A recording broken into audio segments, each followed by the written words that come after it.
Bonsoir à tous et à toutes et bienvenue dans cette nouvelle rencontre Un endroit où aller où ce soir nous sommes très heureux d'accueillir Maïté Laplume. Bonsoir Maïté. Bonsoir. Et de l'autre côté, nous retrouvons Ronan Amissel de la librairie L'Autre Monde à Avalon. Alors ce soir, nous allons parler d'un livre très puissant qui s'appelle Et pourtant elle tourne, qui est paru aux éditions Robert Laffont en janvier. Écoutez bien tout ce qui va se dire ce soir, je pense que ça va être intéressant et il faut absolument lire ce livre. Mais je vais laisser Ronan officier.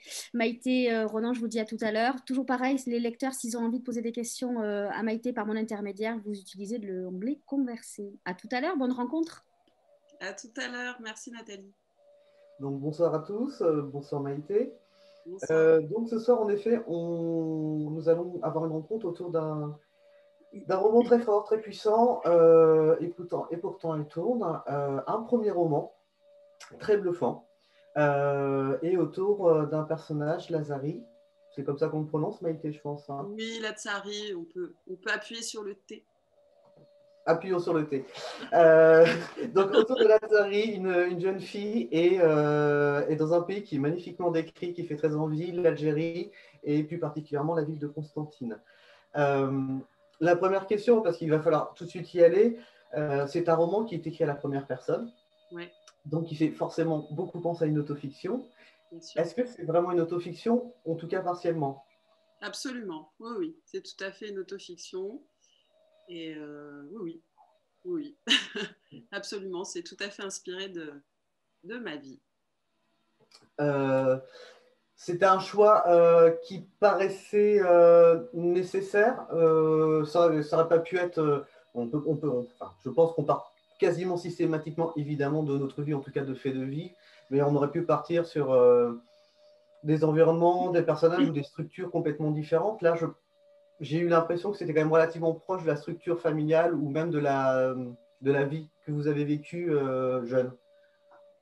Oui, oui, oui. Ça colle pas mal à ce que j'ai pu vivre. Effectivement, je me suis laissée embarquer dans mes souvenirs. Hein. J'ai puisé vraiment dans mes souvenirs et je suis repartie en Algérie.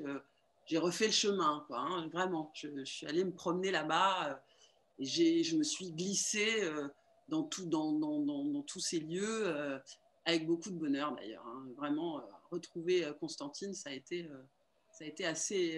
très fort, très beau, très beau. Donc oui, oui, ça colle pas mal. Ouais.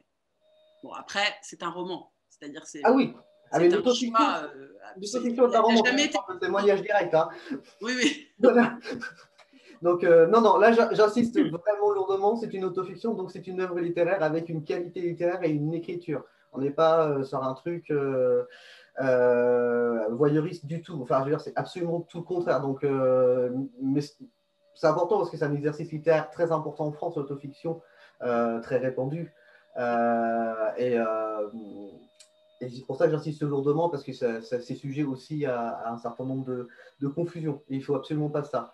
Les personnages sont fictifs, il n'y a aucun doute là-dessus, mais les lieux, on sent qu'ils ont été rencontrés. Voilà, c'est tout un artifice d'odeur, de lumière, de son, tout y est. Et ça, c'est très impressionnant, parce que on est très ancré dans ces années 80, parce que ça se passe entre 86 et 89 à peu près. En fait, ça raconte quelques mois de 86, Mm. mais la famille en fait arrive en Algérie 3 ans avant. Donc en fait, on va découvrir leur vie au travers de quelques mois, les derniers mois qu'ils vont passer en Algérie. Voilà. Donc 86, 4 ans avant les élections en Algérie qui ont amené le fils donc à gagner et donc la guerre civile après. Ouais. Mais vraiment le roman se situe très précisément en 1986. Avant l'été en fait, au Ouais. printemps, début de l'été 86. Donc cette temporalité assez regroupée, assez courte, rend le roman assez intense. Je voulais juste faire un pas de côté parce que je me suis interrogé beaucoup sur le prénom de Latsari.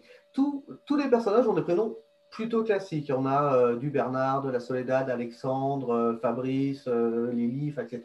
Et il y a cette Latsari qui est la personnage principale, qui est le fameux jeu. Est-ce que ce prénom a une histoire particulière à vos yeux? Oui. Oui. En fait, je voulais quelque chose qui sonne, qui claque, qui a une connotation un peu forte, mais je voulais qu'il y ait une symbolique aussi. Et en fait, je lisais des choses et puis je suis tombée sur une histoire de sorcière qui m'a bien plu. La sorcière est une figure très forte au Pays Basque, notamment et au Pays Basque espagnol. Et j'avais lu une histoire des sorcières qui sortaient la nuit pour dévorer les hommes.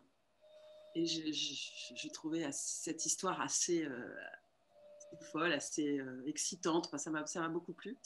Et j'ai mal lu parce que j'ai cru que ces sorcières s'appelaient les Latsari. En fait, pas du tout.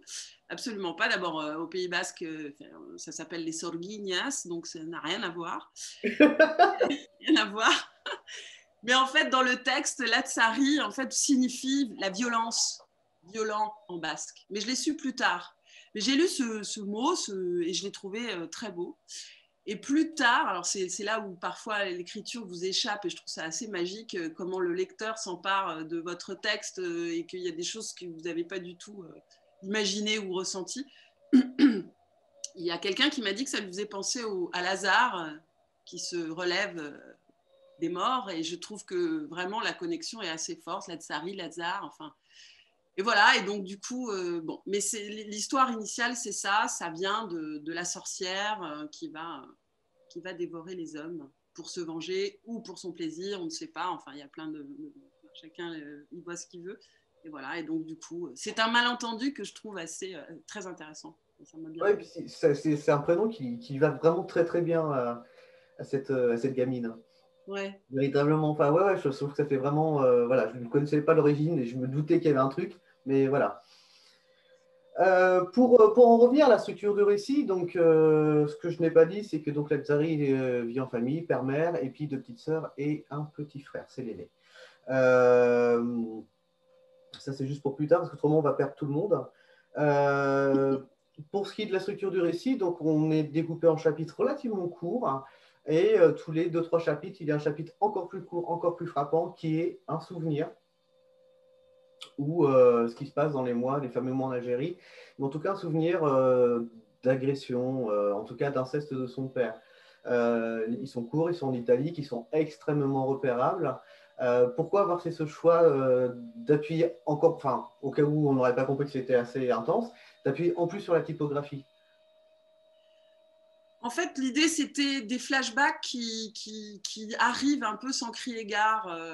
La vie se déroule, voilà, la vie de tous les jours, le quotidien est là, et puis tout d'un coup, dans le quotidien de cette jeune fille, il y a des choses, une odeur, un bruit, une rencontre, qui tout d'un coup va comment dire, provoquer ce retour en arrière, ces flashs qui permettent aussi de faire comprendre au lecteur de ce qu'elle a vécu et ce qu'elle porte en elle, en fait, et qui fait partie d'elle, comme un noyau dur qui est là, comme une pierre au fond de son âme, et qui jaillit comme ça, alors qu'elle, sa quête, c'est de vivre absolument une vie ancrée dans le quotidien et dans l'instant. Mais son histoire, sa tragédie est là et se déboule comme ça de manière totalement oui, brutale et pas du tout maîtrisée. Et en fait, on va dire que la typologie permet aussi de marquer l'idée qui sous-tend ce texte, qui est comment vivre quand on est coupé en deux, en fait. Hein, parce que c'est ça que j'avais envie de raconter. Et que peut-être est-ce valable avec d'autres tragédies, d'autres traumas. Mais en tout cas, celui-ci, celui de l'inceste, je voulais le traiter, montrer que c'est un drame qui accompagne, qui est là en permanence, mais je pense que pour l'enfant et pour l'adolescent, enfin pour elle en l'occurrence, pour l'adolescente et l'enfant qu'elle est, pour pouvoir vivre et pour pouvoir exister autrement et ne pas être définie que par ça, elle crée une césure. Alors moi, je suis pas psychiatre, je suis pas psychologue, voilà, je vais pas expliquer comment ça se passe voilà, d'un point de vue psychique. Mais en tout cas, voilà, c'est un fait, être coupé en deux pour pouvoir continuer, en fait. Donc, séparer, scinder les choses de manière très brutale et aussi très traumatique aussi, quoi. Ouais, Parce que ça ne disparaît pas. Qui ne disparaît pas, c'est ça? Ça ne disparaît pas, non, non. Ça ne... On a beau, elle a beau avancer, c'est toujours là. Hein. Ça fait partie d'elle. Et il y a, enfin, je dirais que le pendant de ce poids qui est le poids de l'influence de son père, c'est qu'elle se met un poids à elle toute seule qui est le poids de la stabilité de sa famille, qui est très présent dans le roman. Oui. Sa capacité à encaisser et à faire tout pour empêcher ce qu'elle appelle, enfin, l'explosion familiale finalement. C'est son côté très protecteur, elle s'occupe énormément de la fratrie, presque au détriment de ses parents qui sont presque évanescents dans le quotidien finalement. Oui.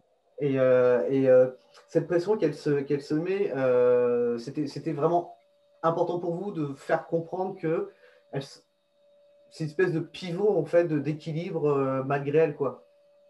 C'est un peu l'adulte des adultes en fait. Alors, je pense que déjà, quand on est l'aîné d'une famille, je suppose que enfin, il y a déjà une forme de responsabilité d'une famille nombreuse. La position de l'aîné, déjà, vous confère voilà, une forme de responsabilité. Ça, c'est une première chose. Après, c'est une époque aussi, c'est une façon d'élever ses enfants. Dans cette famille, il y a peut-être encore le parfum des années 70, d'un certain milieu aussi cultivé, ouvert, où voilà, on laisse aussi les enfants expérimenter, vivre. Et puis, voilà, dans cette famille, le petit groupe de 4 s'entend très bien. Et c'est vrai que la Tsari, elle est ces 4 enfants, c'est une petite bande, quoi. Ils s'aiment profondément, ils aiment être ensemble. Et puis, il y a ce côté, c'est une famille qui fait la fête, qui accueille beaucoup d'amis. Enfin, ça vient, ça va. Et puis, je pense que les parents voulaient créer une équipe pour qu'ils puissent aussi se gérer un peu tout seuls, enfin, d'une certaine façon, parce que c'est quand même pas des parents qui abandonnent, on va dire, le quotidien, il est quand même géré, mais il y a un côté comme ça, j'ai déjà entendu, un enfant seul, c'est plus compliqué à élever que 3 ou 4 enfants, parce que finalement, ils échangent, ils s'occupent ensemble, ils font des choses ensemble. Donc voilà, l'aînée, elle a spontanément, d'une manière évidente, après son tempérament aussi, hein, de vouloir prendre en charge son frère et ses sœurs qu'elle aime profondément, voyez, avec qui elle se sent bien, elle se sent très très bien avec eux. Et en même temps, elle protège aussi ses parents. Ce qui est plus curieux. Je dirais pas curieux, ce qui est un peu plus dramatique pour elle, c'est-à-dire qu'elle protège son père parce qu'elle veut pas, finalement, elle le protège dans ses mensonges à lui, et elle protège sa mère dans son absence ou son renoncement ou ses misères. C'est beaucoup plus simple que ça, elle les aime. En fait, je pense que tout enfant qui naît, d'abord, la première chose, c'est qu'on aime ses parents. Enfin, la question ne se pose pas. Enfin, les parents, voilà, elle aime ses parents. Mais en fait, ce roman, c'est une expérience finalement, on colle à ce qu'elle est. En fait, on rentre, on va vivre ce qu'elle est. Il n'y a pas de... Donc du coup, ben voilà, c'est une jeune fille qui aime ses parents et qui ne se pose pas la question. Il faut absolument que tout ça, je sais pas comment dire ça, mais c'est comme c'est presque animal, c'est-à-dire qu'il y a une espèce de conscience au départ qui n'est pas une conscience, qui est un instinct animal d'un danger, d'une souffrance qui ne doit absolument pas sortir d'elle-même. Elle sent spontanément qu'elle peut encaisser, mais pas les autres. Les autres, c'est pas possible. Il faut que ce soit circonscrit dans sa propre personne. Donc du coup, voilà, il y a une vie qui est belle, qui est lumineuse, qui est heureuse, qui est joyeuse, et de manière totalement... c'est une évidence pour elle, ça doit rester comme ça, quoi. Ça doit rester comme ça parce que cet amour-là, elle est persuadée qu'il y a de l'amour et que cet amour-là, il faut qu'elle le défende. Donc pour ça, il faut se taire, il faut garder le secret, il faut serrer les dents et puis il faut sourire. Voilà. Et à côté de ça, parce que je ne voudrais pas qu'on croie que c'est... Alors, il y a des moments durs, mais c'est un roman sinistre. On a des scènes absolument... Moi, celle où elle est avec ses copines en train de s'expliquer les unes les autres comment embrasser un garçon. Ça a hurlé de rire. C'est drôlatique. Et donc, on a aussi le quotidien d'une ado avec toutes les questions d'ado. Donc, les ados qui tombent d'un mec, amoureux d'un mec différent par jour, qui se posent des questions existentielles absolues sur le baiser, le machin, le toucher... et qui font évidemment les 400 coups, donc chourer de l'alcool, chourer les clopes, enfin, etc. Parce qu'on est dans les années 80, donc autant dire que voilà, et puis dans une famille qui est assez fêtarde en plus. Ouais. Ah oui, assez fêtarde, c'est le moins qu'on puisse dire. Et donc, il y a des moments extrêmement lumineux. Et aussi ce collège qui est une sorte de...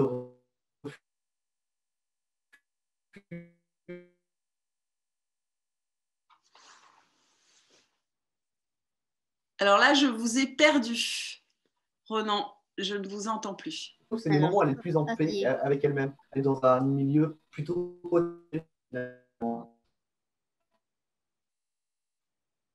Alors, je pense que Ronan, il a un petit problème de connexion. Je ne sais pas si Ronan, tu nous entends.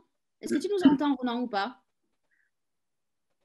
Donc, je vais prendre le relais le temps qu'il s'aperçoive qu'il n'est plus avec nous, Maïté. Je vais en profiter pour remontrer la couverture du roman qui est sublime. Voilà, il ressemble à ça. Donc là, on imagine que ce sont les enfants Luma. Ouais. Voilà. Moi, je veux rebondir un peu parce que là, on n'entend plus du tout Ronan. Je ne sais pas comment faire pour qu'il s'aperçoive qu'il n'est plus avec nous. Moi, ce qui m'a paru intéressant, c'est que c'est un premier roman quand même qui est assez puissant. Qu'est-ce qui fait que vous avez eu envie déjà de traiter ce sujet-là avec à la fois, donc il y a l'inceste, parce que voilà, si tout le monde a bien compris, c'est un roman qui traite de l'inceste, mais il y a aussi toute la partie Algérie, parce qu'il y a les expatriés aussi. Alors, je ne sais pas si Ronan, tu nous entends? Alors, je ne sais pas, est-ce qu'on peut remettre le micro? Excusez-nous, c'est du direct, mais... C'est bon? C'est bon. Bon, je te relève la main. Voilà, je repars. Hein. Maïti, je reviendrai reposer ma question à la fin. Ok. Alors, je suis désolée. Ouais,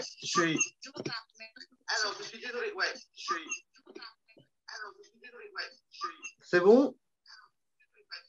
Tu m'entends, Maïté? Ouais? Oui, il y a un petit écho, mais ça va. Un petit écho. Ouais, je sais pas, ouais. Je suis pas dans la région du réseau, donc j'en suis déjà tout à fait désolé. Pas de problème. Alors, du coup, hop, je reprends où on était. On était sur la vie d'ado assez drôle de Lazzari. Parce que ce qu'il faut comprendre, et c'est bon, c'est là aussi qu'elle est coupée en deux, c'est que par ailleurs, c'est une ado, mais absolument normale, quoi, avec les questionnements absolument normaux qui sont vraiment tordants, les amitiés, etc. Mais je reviens juste, Ronan, est-ce que tu peux excusez-moi, pour des questions techniques, comme il y a de l'écho, Ronan, il faut que tu déconnectes ton ancienne connexion parce qu'il va y avoir du Larsen et ça va être juste pas possible pour Maïté, moi et ceux qui nous écoutent. J'avais déconnecté, il est coupé même. Non, tu es toujours connecté là, apparemment. Je vous allez voir le plafond, je suis désolé. Non, c'est pas grave. C'est pas grave. Mais ça sera meilleur pour tout le monde. Donc, on s'excuse, mais c'est les aléas du direct. Donc, mais tu as un très beau plafond quand même, Ronan. C'est pas le mien, c'est celui du gîte. Donc, moi, j'en étais où sur ma question? Pourquoi avez-vous voulu aborder à la fois l'inceste, l'Algérie et le problème des expatriés? Parce qu'il y a aussi ce sujet des expatriés qui est hyper bien traité dans le livre.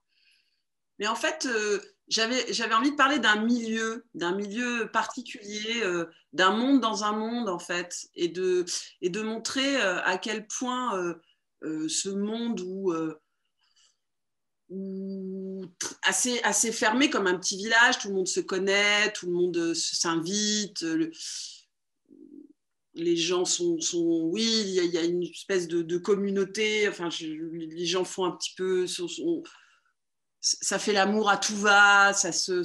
Voilà, c'est une espèce de comme ça, d'ambiance et aussi très déconnecté de ce que peut être le pays dans lequel ils vivent en fait. Hein. Alors, en même temps, ils participent à la vie du pays. Voilà, ils ont leur travail là-bas, mais finalement, ils sont dans une espèce de bulle joyeuse et très assez inconséquente aussi par rapport à ce qui se passe en l'occurrence là l'Algérie, où les prémices quand même du drame de la guerre civile arrivent. Alors on ne sait pas, mais voilà, l'extrémisme islamiste arrive tout doucement par petites touches.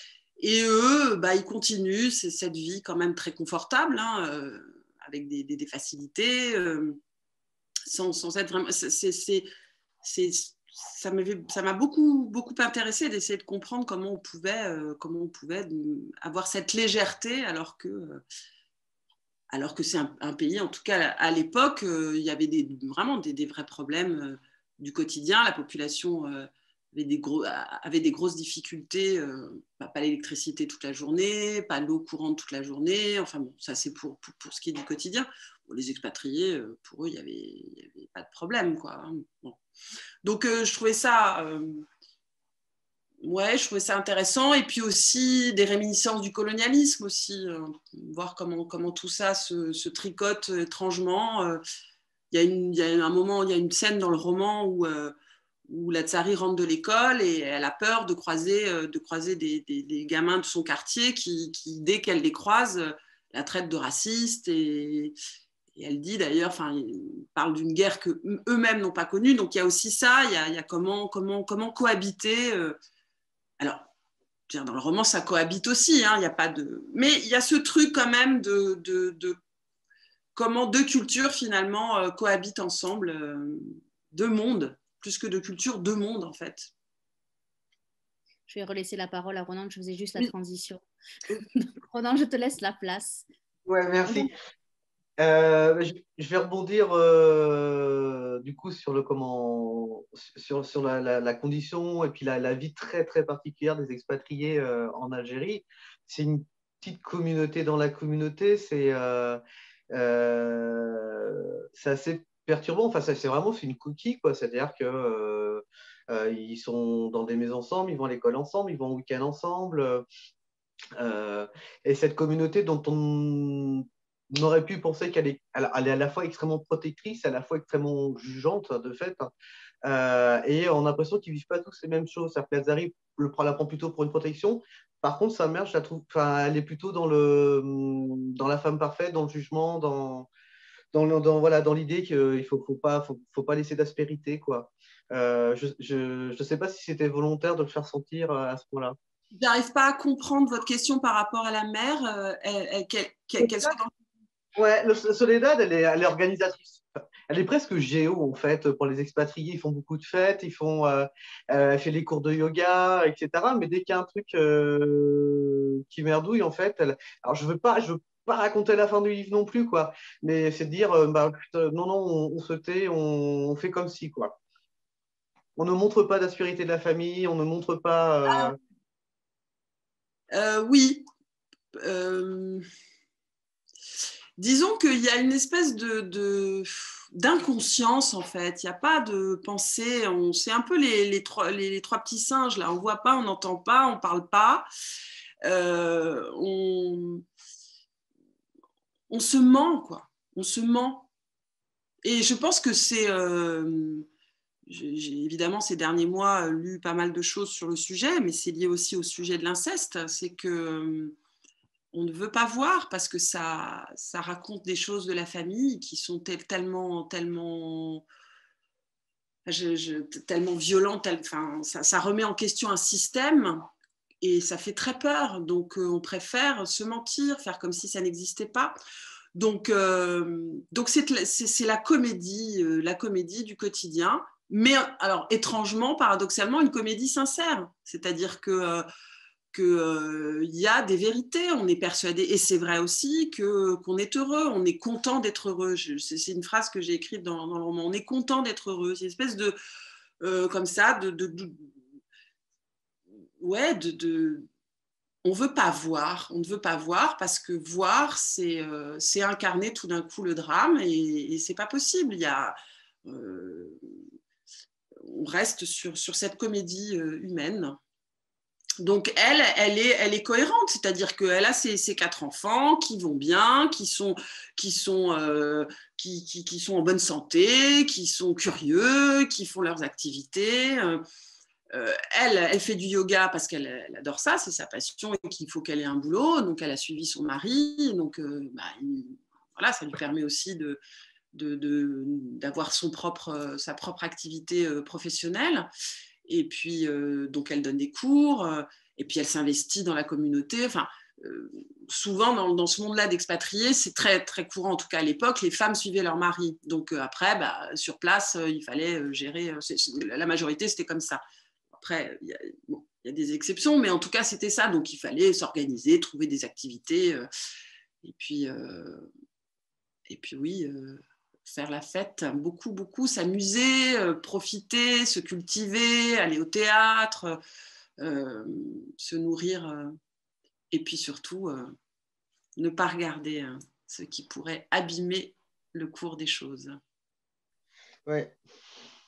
Et on va revenir finalement, on a assez peu parlé du père, qui est pourtant notre star du roman. Ouais, bien malgré lui. On est constamment ballotté, c'est-à-dire qu'on ne peut pas prendre ce mec pour un salaud, ce qui pourrait être facile finalement, puisqu'il abuse de sa fille, parce qu'il lui fait vivre des choses, et puis voilà, cette pression du silence qui lui impose, tout simplement parce que c'est Lazzari qui le raconte. Je pense que c'est grâce à ça, et qu'elle a une tendresse, c'est-à-dire qu'on lit plein de fois dans le roman qu'elle l'aime, que c'est son pauvre père, qu'il est un peu faible finalement, mais que c'est pas de sa faute. Le seul moment où on voit vraiment de la colère, c'est quand potentiellement il pourrait s'attaquer à une autre fille, une autre petite fille. Voilà. C'est très touchant, c'est très perturbant. Très sincèrement, en tant que lecteur, c'est très perturbant de toute cette tendresse. C'était important aussi pour vous de montrer ça, c'est un conflit de loyauté finalement, tout bonnement. Disons que c'est ça, c'est que encore une fois, c'est raconté à hauteur d'une jeune fille de 15 ans, et puis avec les flashs de 3, de 7, de 8, de 10. Et clairement, cette fille aime son père. Enfin, je ne sais pas si ça existe des enfants qui, à 3 ans, 4 ans, 5 ans, 10 ans, disent « je n'aime pas mon père ». Donc, et d'ailleurs, et encore une fois, c'est ça qui m'intéresse de toute façon, c'est la complexité, c'est le maillage très, très particulier et qui d'ailleurs rend le traumatisme de l'inceste très, très, très difficile, très complexe, parce que la personne que vous aimez le plus au monde, enfin vos parents qui sont ces personnes, vos piliers, vos phares premiers, en tout cas le père, nie totalement l'enfant et l'adolescente qu'est sa fille. Il la nie, c'est-à-dire qu'il ne la regarde pas comme une enfant, il la regarde comme un objet de désir. Donc, bon, ça ne va pas du tout, évidemment, on est bien d'accord. Et à partir de là, l'enfant, elle, de son côté, qui ne comprend, évidemment, dans le roman, on va le comprendre plus tard, mais au départ, elle n'a pas les mots, elle ne sait pas ce qui se passe, elle ne comprend pas. Elle comprend que ça ne va pas, c'est une musique qui sonne très très faux, qui grince très fort, mais elle ne comprend pas, elle comprend qu'il y a quelque chose qui ne va pas, mais elle est incapable de vraiment de conscientiser la chose. Donc, qu'est-ce qu'elle fait ? Elle aime envers et contre tout, puisque c'est comme ça que ça se passe. Je dirais c'est l'ordre des choses que d'aimer ses parents quand on est enfant et adolescent. Donc, oui, j'avais envie de montrer ce que c'était que de vivre au quotidien avec ses parents qu'on aime et qui pourtant sont, en tout cas le père est un monstre. Parce que c'est ça, c'est un monstre. Bien sûr que c'est un monstre. Oui, c'est un monstre, on a du mal à prendre pour Mais un monstre qui cuisine merveilleusement bien, qui chante, qui s'occupe de ses enfants, qui est attentionné, qui est curieux, qui a une conscience politique, qui est ouvert sur le monde, voilà, qui est travailleur, qui adore son métier, qui est joyeux, qui est drôle. Enfin, voilà, ce serait trop facile si on pouvait les détecter du premier regard, les monstres. Hein. Ce serait... Non, c'est pas ça la vie. De toute façon, la vie, ça n'est pas ça. C'est le malheur et le bonheur en même temps. C'est l'horreur et le soleil en même temps. Pour moi, c'était ça que j'avais envie de raconter. C'est que quand on me demande est-ce que tu es heureuse, je dis je suis heureuse et malheureuse. C'est un peu fort, mais en même temps. C'est-à-dire que les deux cohabitent. La tragédie et l'exaltation du bonheur peuvent cohabiter, je pense. C'est très joli. C'est vraiment très joli. Et pour en revenir au père, du coup, il y a le moment assez incroyable d'inversion, justement, où on cesse de dire depuis le début que les enfants aiment de manière voilà, immense les parents, quel que soit leur comportement vis-à-vis d'eux, etc. Et il y a le moment qui arrive assez vite dans le roman du premier non de la Tsari qui dit donc là ce soir non. Et qui va aussi, pour elle, c'est aussi le moment où elle conscientise énormément aussi la gravité des abus qu'elle subit aussi. Et c'est son père qui fait si c'est comme ça, si tu fais ça, c'est que tu ne m'aimes pas. Ce qui est une réaction, mais tellement infantile. Tellement, oui. T'as pas fait ce que j'ai voulu, je t'aime plus. Enfin, je veux dire, un gamin dit ça pour des bonbons, quoi. Enfin, grosso modo, parce qu'on n'a pas, je sais pas, on n'est pas sorti, on n'est pas allé au parc Astérix, j'en sais rien. Mais c'est très infantile et c'est cette inversion de maturité est invraisemblable et puis va tenir tout le roman finalement. C'est aussi cette histoire-là d'inversion qui est le plus adulte, le plus responsable, le plus raisonnable dans cette histoire. Oui, c'est vrai. Après, la Tsari, elle est dans l'instinct en fait. Hein. Elle est instinctive, elle est animale. D'ailleurs, dans l'écriture, c'est venu d'ailleurs très, très spontanément, mais j'ai voulu quelque chose d'organique. Vous parliez au début de notre entretien des odeurs, des couleurs, des sensations.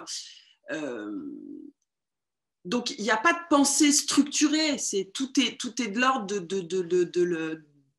du ressenti et elle agit comme ça, de manière comme si, en fait, il y avait une connaissance presque ancestrale du bien et du mal. C'est très bizarre, comme si, c'est ça, moi, qui m'a toujours perturbée dans la manière dont elle sait, sans qu'on lui ait jamais expliqué, et elle sait qu'en face d'elle, c'est elle qui va devoir gérer, quoi. C'est assez fou. Après, la tête d'un pédophile incestueux, je n'ai pas étudié la question, j'avoue. Je ne me suis pas vraiment intéressée au sujet comme ça. Donc, je ne sais pas du tout comment c'est structuré dans la tête de ces hommes, en l'occurrence de cet homme-là. Mais ce qui est terrible, ce qui est monstrueux, c'est que l'angoisse absolue de la Tsari, c'est de perdre l'amour de son père. Ça n'est pas envisageable. C'est comme si on l'amputait de quelque chose. Donc, en face, le prédateur, il sait, parce qu'il connaît son enfant, il sait qu'il il essaye par tous les moyens d'obtenir ce qu'il veut. Donc le chantage affectif fait partie de la méthode pour pouvoir essayer de faire craquer, on va dire, sa fille. Donc c'était aussi intéressant de montrer que c'est pas une contrainte forcément physique, hein, l'inceste, c'est une contrainte aussi psychique. Ça peut se passer de manière, en l'occurrence là, dans ce livre, ça se passe avec une puissance morale terrifiante, quoi. Oui. La pression morale est bien plus angoissante finalement que la pression physique. Oui, tout à fait. Il n'y a d'ailleurs aucune pression physique, il n'y a pas de contrainte physique, pas du tout. Non. Mais bon, après, je ne sais pas si on va en parler, si vous allez me questionner là-dessus, mais elle va se sortir de ça, la Tsari se sort de ça, en ce corps qui est réclamé par cet adulte, hein, donc la sexualité d'adulte qui se télescope avec l'enfance et l'adolescence, qui ont leur propre sexualité d'ailleurs, mais qui n'a rien à voir avec celle des adultes, et c'est aussi là où se loge le trauma, hein. C'est qu'on impose à l'enfant et à l'adolescent une sexualité qui n'appartient qu'aux adultes et qui ne devrait rester que chez les adultes.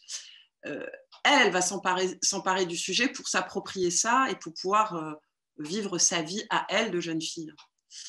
Et c'est sa manière à elle d'éloigner le monstre et de se définir elle-même toute seule, sans être uniquement une victime finalement.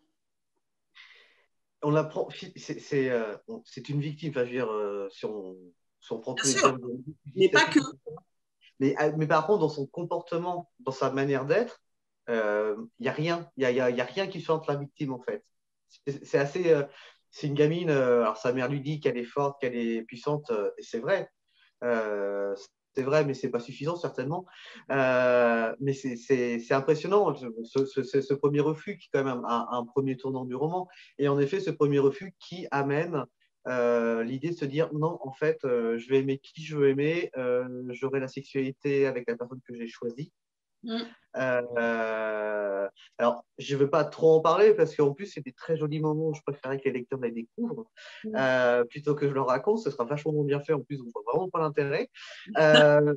Mais c'est oui, c'est très, très intéressant. Et justement, dans toute cette phase, c'est là que sont les scènes les plus marrantes avec les copines, puisque bon, évidemment, c'est l'adolescence, on est tous passés par là, donc autant dire que c'est de l'hormone en barre.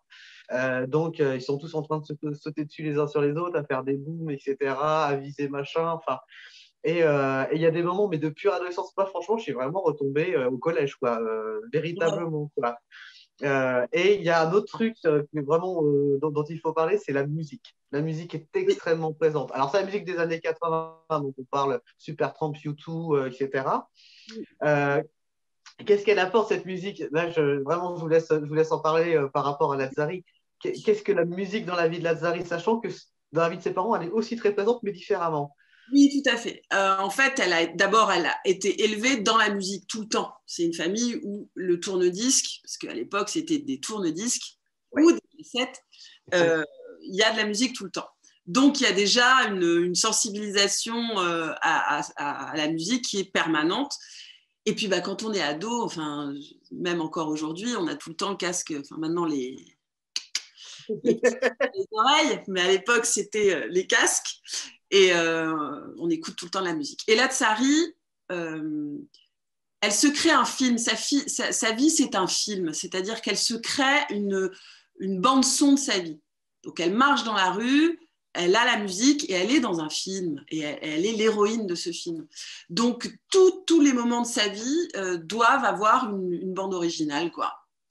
Et c'est ça qu'elle se crée. Donc, elle écoute de la musique tout le temps pour pleurer. Elle aime bien se faire pleurer avec des musiques tristes. Se met de la musique pour évacuer, pour danser. Et puis, voilà, il y a des perles, quoi. Il y a des perles, il y a des morceaux fabuleux, quoi. On vous remercie pour Richard Gottener ou pas?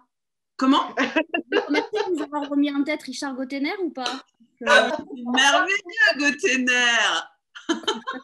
Je n'ai rien contre lui, hein, mais je l'avais presque oublié, moi.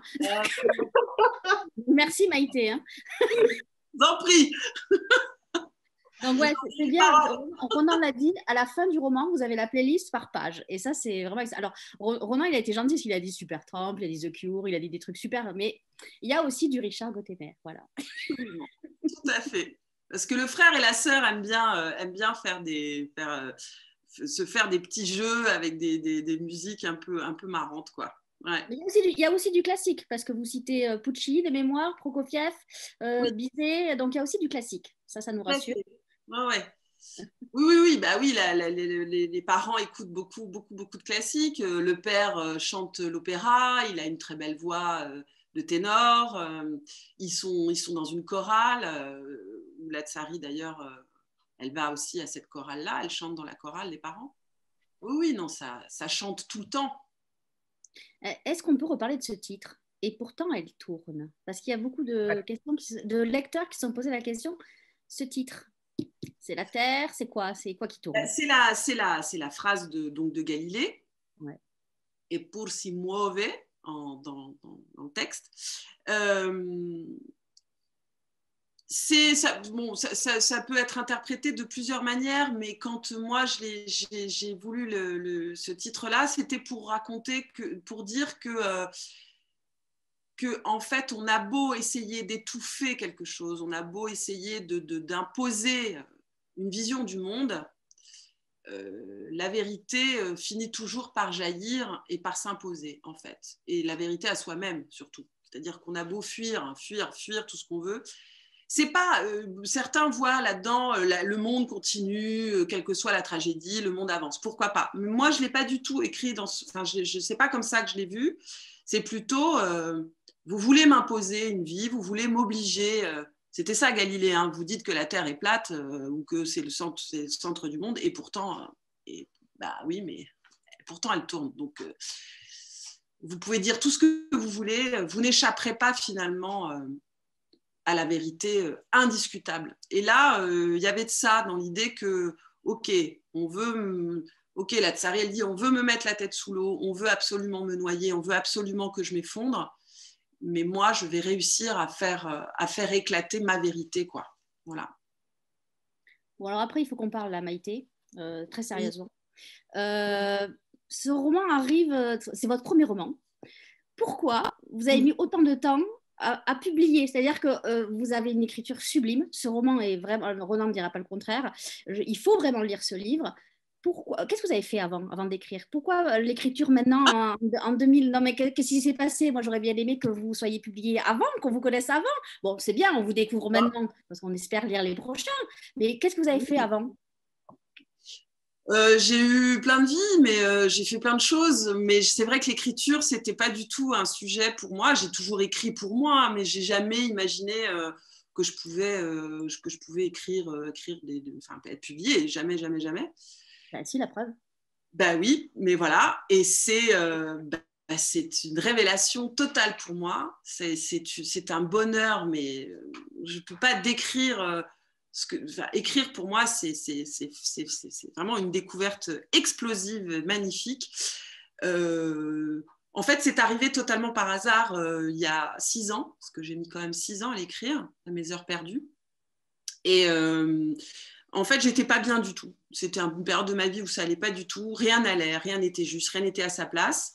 Et pour ne pas perdre pied, je me suis mise à écrire suite à la réflexion de quelqu'un un ami qui m'a dit Maïté, tu écris super bien, tu devrais écrire. Ah bon, ok. Bon.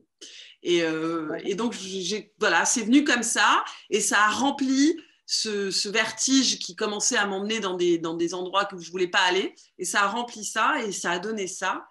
Et puis, j'ai rencontré mon éditrice Anne Dieuzart. Ça a été une rencontre magique parce qu'elle m'a elle m'a révélé à mon écriture. Vous étiez plus dans le théâtre avant, c'était dans l'audiovisuel théâtre, c'est ça? Oui, j'étais comédienne à un moment donné, et puis je travaille toujours dans l'audiovisuel, ouais, dans la production télé. Ouais, donc voilà, j'ai des boulots voilà, pour manger.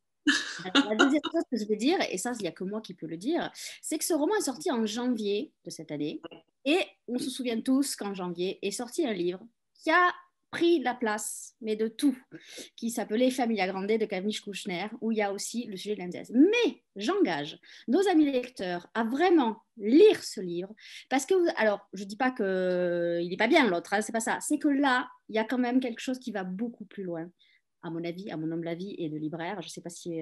mais Ronan, je crois que tu n'as pas lu l'autre, donc voilà. Donc, c'est dommage, mais on est là ce soir pour réparer cette erreur. Et nous, on est contents que vous soyez venus pour parler de ce roman. Vous l'avez lu, ça vous a fait quoi? Vous vous êtes dit, bon, déjà, il y avait le confinement, sortir un livre quand on est en confinement, et puis alors là, bam, on se prend Ouais, le c'est livre dur. de l'année. Très honnêtement, c'est dur. Oui, c'est... Bon, après, voilà, quand on s'appelle Camille Kouchner, déjà on est connu, c'est quand même plus facile d'être Mais vous avez un très joli invité. nom, Quand on s'appelle... Maïté, vous avez un très joli nom. Vous appelez La Plume, vous avez un très joli nom. Donc, il n'y a pas de raison que Voilà, celui-ci ce n'est ne pas non un plus. pseudo, hein, c'est mon vrai nom. Non, mais oui, enfin, franchement, honnêtement, ça n'a pas été facile parce que j'entendais parler du sujet de ce livre et puis ben, moi, j'étais là, je veux parler, j'ai des choses à dire et je ne pouvais pas. Je l'ai lu, bien sûr, et c'est un livre, enfin, c'est formidable qu'il existe parce qu'il a permis de mettre le sujet de l'inceste sur la table. J'espère qu'il va continuer à être mis en avant parce que c'est un drame national et mondial hein, d'ailleurs. Donc tant mieux si grâce à ce livre, les consciences commencent à voilà, qu'on agit et qu'on commence à s'intéresser au sujet de manière forte. Maintenant, voilà, moi j'ai pas du tout, c'est pas du tout la même chose. Camille Kouchner, c'est un témoignage, c'est une dénonciation, voilà. C'est un roman. C'est pas du tout ça. C'est un roman, je pense que un témoignage, ça permet, ça raconte, on voit de qui on parle, je dirais, ça met le sujet à distance. En plus, le livre de Camille Kouchner ne parle, enfin, c'est pas elle qui a vécu l'inceste, bon, elle est victime quand même, hein, bien sûr, mais encore une fois, c'est autre chose, ça n'a rien à voir. Elle aborde d'autres sujets, et puis encore une fois, on observe quelqu'un, on est quand même plus à distance, c'est bouleversant évidemment.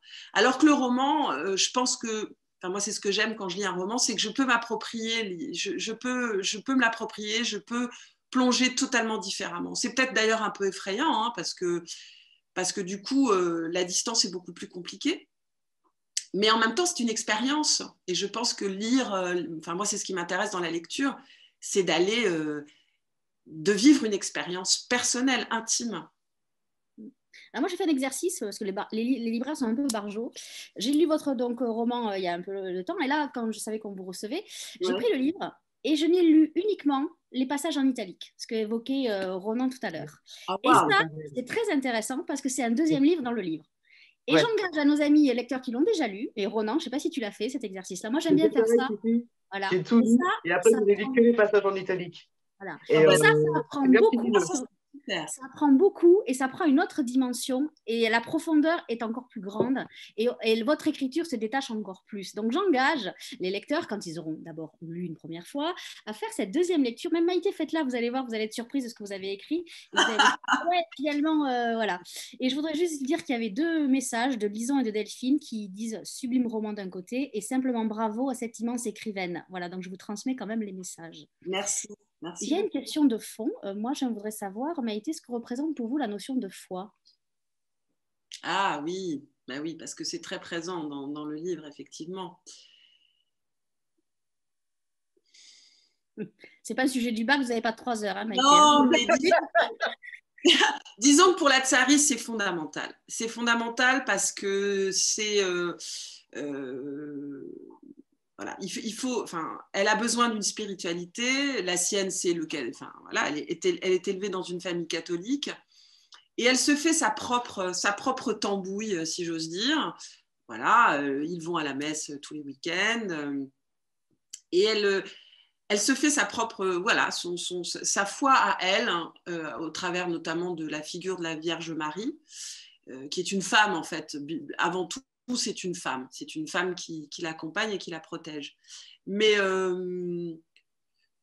et puis il y a ce fantasme espèce de crise. On dit que l'adolescent a souvent une crise mystique, c'est un passage un peu obligé. Enfin, en tout cas, voilà. Enfin, moi, je fais partie de cette génération où la crise mystique, on en parlait, hein, ça faisait partie. Donc il y a ce côté aussi d'être choisi, d'être l'élu, d'être transporté par quelque chose. Il faut savoir qu'évidemment, ce trauma de l'inceste vous rend la Tsari unique, particulière. Elle est choisie aussi, elle est l'élue de son père d'une certaine façon. Donc peut-être aussi que le parallèle avec la foi, c'est essayer d'aller vers d'être elle-même sa propre élue à elle au travers de quelque chose qui la transcende, quoi, qui la dépasse, de plus fort, de plus puissant. Je sais pas, hein. J'y vais, je laisse aller. C'est pas mal comme réponse, c'est pas mal, je vous remercie. Je vais encore abuser, je voudrais que vous nous fassiez un conseil lecture, Maïté. Qu'est-ce que vous conseillez aux amis lecteurs? Alors, en ce moment, comme je suis en train j'attaque la suite parce que je voudrais faire une trilogie. Bon, déjà, je vais donc déjà faire un deuxième livre. On va continuer à suivre la Tsari dans ses pérégrinations intérieures et voilà, et de toutes sortes. Ça, c'est une bonne nouvelle. Bonne nouvelle. Après l'Algérie? Oui, après l'Algérie. Ouais, tout à fait. Donc en ce moment je me nourris aussi je m'appuie sur différentes choses et là je reprends la lecture de l'œuvre de Federico García Lorca, Federico García Lorca et c'est absolument sublime, sa poésie, ses œuvres théâtrales, voilà, je me plonge dans sa poésie, je sais pas, des titres, il y a tout, enfin il y a le théâtre, c'est Noces de sang, c'est la maison Bernarda Alba, c'est le romancero gitano pour ce qui est de la poésie, mais j'adore parce que c'est le sang, c'est les larmes, c'est la densité, c'est la puissance, c'est l'exaltation, il fait chaud et ça brûle, quoi, et j'aime ça. Donc voilà, j'invite vraiment les gens à aller se plonger là-dedans, dans son œuvre qui est très puissante. Ronan, un conseil comme ça, au pied levé? Au pied levé comme ça? Oui. Attends, je réfléchis. Allez, je vais faire un truc de détente. Ah, bien. Ouais, je vais faire un bon polar historique qui m'a bien fait kiffer, c'est L'Ange de Munich. L'auteur est italien, je suis incapable de vous le redonner au débeauté. C'est un bon petit pavé de 600 pages autour du meurtre en fait de la nièce d'Hitler. Et autant vous dire que le gars Hitler, on savait qu'il n'était pas net, mais on ne savait pas que c'était à ce point-là. On remettra toutes les références, j'irai chercher le nom de l'auteur du roman donné par Ronan. En tout cas, moi, si j'ai un conseil de lecture, c'est celui-ci. Voilà, hein, je fais simple, je fais efficace, et pourtant elle tourne, donc c'est sorti aux éditions Robert Laffont, donc j'engage vraiment nos amis lecteurs à aller en librairie, alors là elles sont fermées, mais vous pouvez aller sur notre site, vous serez redirigé vers une librairie indépendante, vous pouvez l'acheter sur un endroit où aller.com, ou sinon demain matin vous pouvez aller à la librairie de Ronan qui s'appelle L'Autre Monde à Avalon, vous pouvez aller dans une librairie qui est dans le Béarn, vous pouvez aller aussi chez moi vers Toulouse, vous pouvez aller à Paris, partout, il est encore sur toutes les tables et je vous engage vraiment à lire ce sublime roman, c'est puissant, mais ce n'est pas que sombre, Ronan l'a dit, c'est aussi lumineux. En tout cas, moi je voudrais vraiment vous remercier Maïté d'avoir été avec nous ce soir. Je crois que c'était une des premières fois où vous veniez parler de ce roman. Donc, la première, la toute première. On va faire une chanson des années 80, toute première fois. Ouais. Merci. Et, je suis très, très touchée. Merci infiniment. C'était très, très bien. En tout cas, merci Ronan d'avoir été là une fois de plus avec nous pour animer cette rencontre. Donc voilà, nous on se retrouvera lundi à 19h. On recevra Evelyne Bloch-Dano. Je ne sais pas si vous avez lu son roman qui s'appelle L'âme sœur. On va retourner dans la musique avec Gustave Mahler. C'est paru aux éditions Stock. Maïté, je vous laisse la rude tâche de faire la conclusion de cette rencontre. Bien. Ne comptez pas. Hein. Non, mais Vous pouvez danser si vous voulez.